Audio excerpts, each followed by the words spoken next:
Gefið hefur verið út svohljóðandi bréf.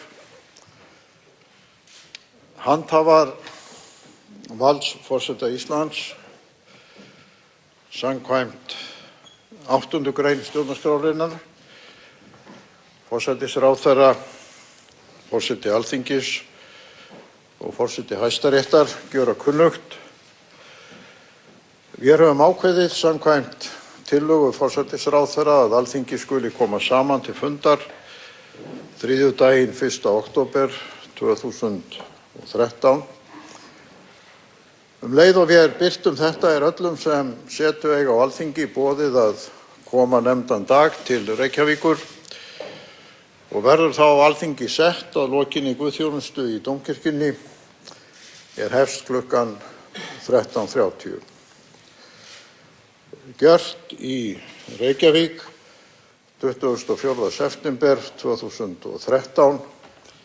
Sigmundur Davíð Gunnlaugsson, Markús Sigurbjörnsson, Einar K. Guðfinnsson. Sigmundur Davíð Gunnlaugsson, bréf handhafa valds forseta Íslands að Alþingi skuli koma saman þriðjudaginn 1. október 2013. Samkvæmt bréfi þessu sem ég hef nú lesið lýsi ég því yfir að Alþingi Íslendinga sett. Varla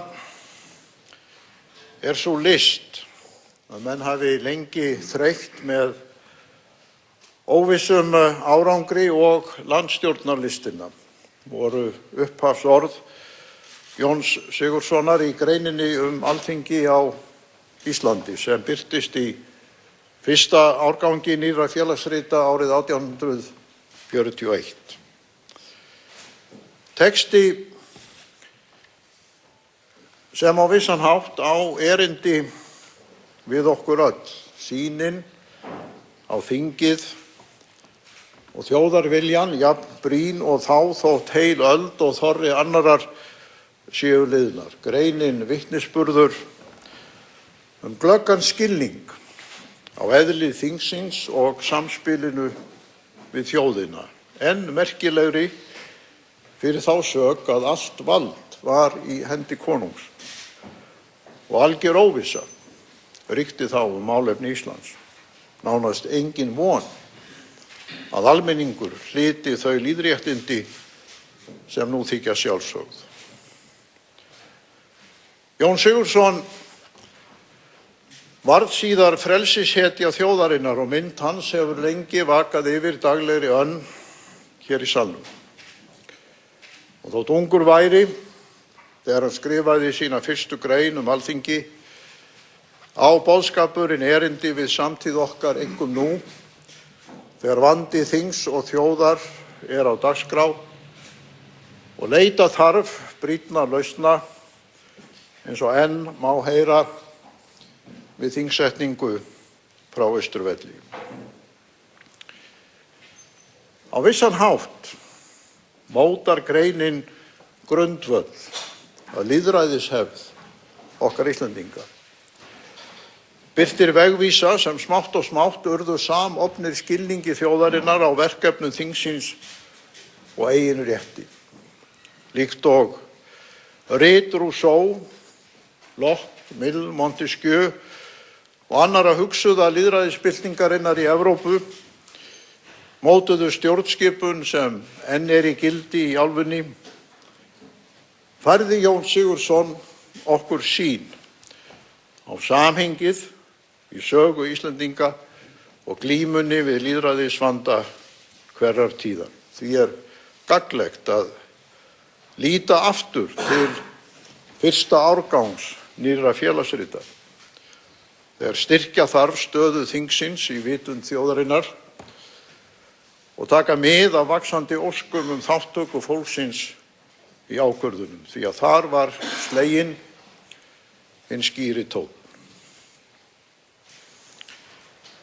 Eitthvort hið auðveldasta og kröftugasta meðal til að vekja menn til umhugsunar hagi þjóðarinnar það að þeir menn sem alþýða treystir best komi saman til að ráðgast gagn landsins og nauðsynjar og það í landinu sjálfu.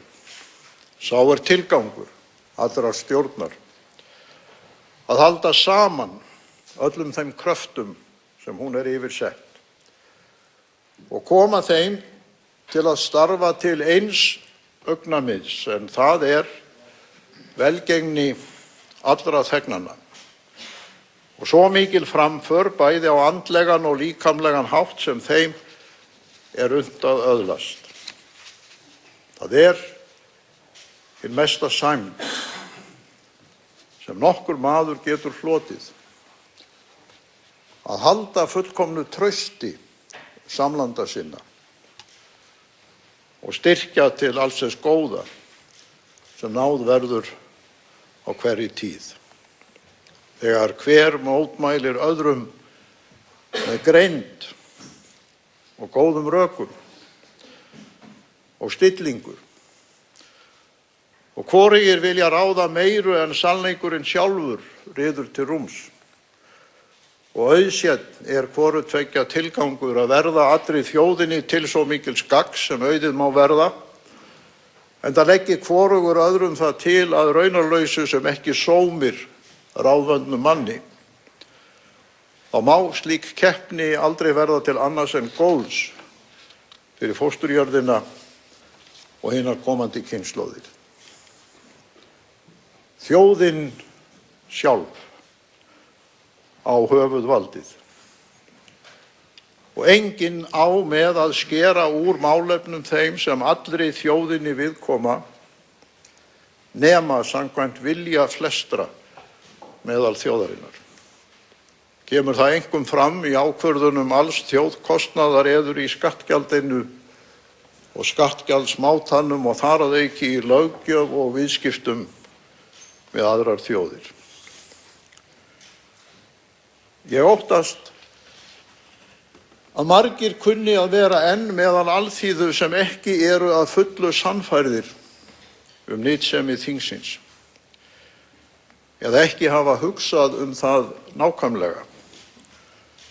En þetta mjög áríðandi, þar tilgangur þingsins að mestu sá að efla framför alþýðu og glæða þjóðaranda hennar. Þá aðeins má fulltrúaþingið verða að gagni.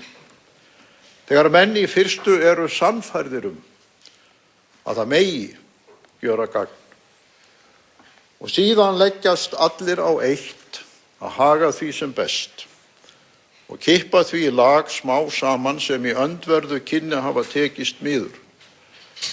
En sérhver vandi sig sem mest og hugleiði hvað af fulltrúum landsins heimtanda og búi sig undir eins og hann ætti sjálfur von á að verða fulltrúi, því ekki ríður minna á að þjóðin hafi vit á hvað framfer og haldi reikning við fulltrúana en að fulltrúarnir hugsi starf sitt og leitist við að vanda það.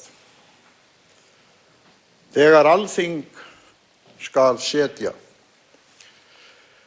þá ríður einna mest á að gjöra sér ljósa grein fyrir til hvers það sé ætlað og hvors af því sé væntandi.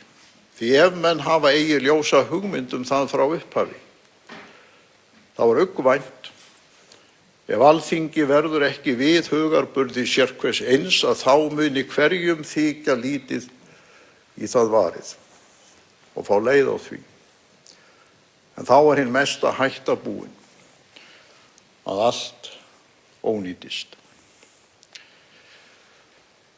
Þegar hinn ungi hugsjónamaður birti þessa grein í tímariti sem nokkrir félagar stóðu að í Kaupmannahöfn, höfðu Íslendingar aldir verið einna fátækastir meðal þjóða í Evrópu og Reykjavík var förlegt þorp með fáein 100 íbúa.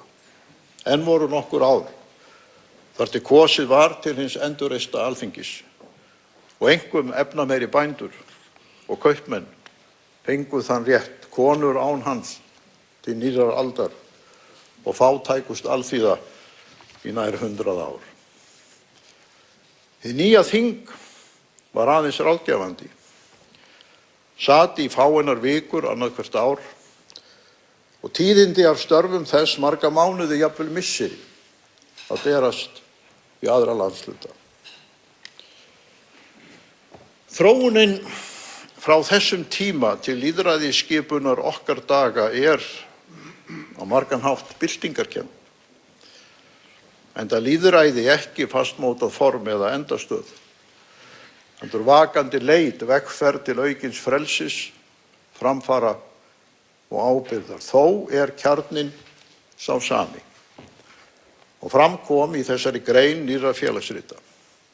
Sýnin á kjörna fulltrúa og stöðu þingsins, tilganginn með störfum þess og aðhaldið frá þjóðinni, þar orðuð á þann hátt að við skynjum öll að textinn geymir sígilt veganesti, þó tíðin sé breytt og verkefnin flest annarra rættar. Og þegar nýtt þing kemur nú saman að hausti og umskipti hafa orðið í kjölfar kosninga, væri hægt að víkja mörgu. En boðskapur nýrra félagsrita lýsir því sem mestu skiptir og óþarfi að reyna að orða hann á annan veg. Slíkar greinar skipta sköpum í sögu þjóðar og eiga erindi á öllum tímum. Því er það í anda hennar sem ég bið alþingismenn að rísa úr sætum og minnast ættjarðar. Með forsetavorum og fóstbyrjörn, Ísland lifi, húrra, húrra!